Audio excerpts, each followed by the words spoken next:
থাকবেন যে কোনো প্রয়োজনে, একদম আপনাদের জন্য দরজা খোলা আছে। আপনারা যে কোনো প্রয়োজনে আমাদের কাছে যাবেন, কোনো তথ্য লাগলে, সঠিক তথ্য লাগলে আমাদের কাছে যাবেন, আমরা সংশ্লিষ্ট অফিসারের মাধ্যমে সমাধান করে দেবো।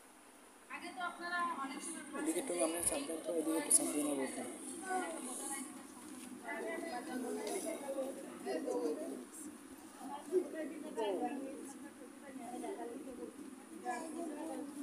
সেটাই আপনি অফিসে যায় না, নির্বাচন অফিসে গেলেই বুঝতে পারবেন।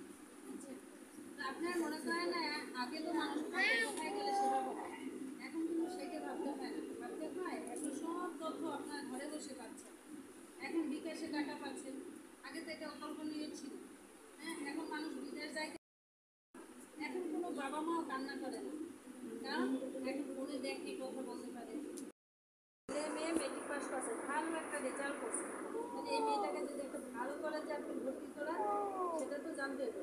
আর যদি আপনি সেটা না জানেন তাহলে আপনি গ্রামের একটা স্কুলে ভর্তি করে এই জন্য জানতে হবে। জানার শেষ নাই, শেখারও বয়স নেই। বয়স আছে শেখার, শেখারও বয়স নেই। তো যাই হোক, আমি ছোট্ট একটা গল্প দিয়ে আপনাদের শেষ করবো।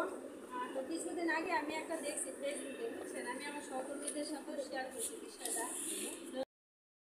মোবাইল ছিল না, টেলিফোন ছিল না, বিদ্যুৎ ছিল না, ধ্বংস তো আমরা ডেকে আনি। ঠিক আমাদের দেশ উন্নত হয়েছে, ডিজিটাল বাংলাদেশ থেকে স্মার্ট বাংলাদেশে পরিণত হয়েছে, কিন্তু আমরা সেটাকে সঠিকভাবে চর্চা করছি। কারণ আমরাও তো পারিবারিক শিক্ষা থেকে বড় হয়েছি নাকি?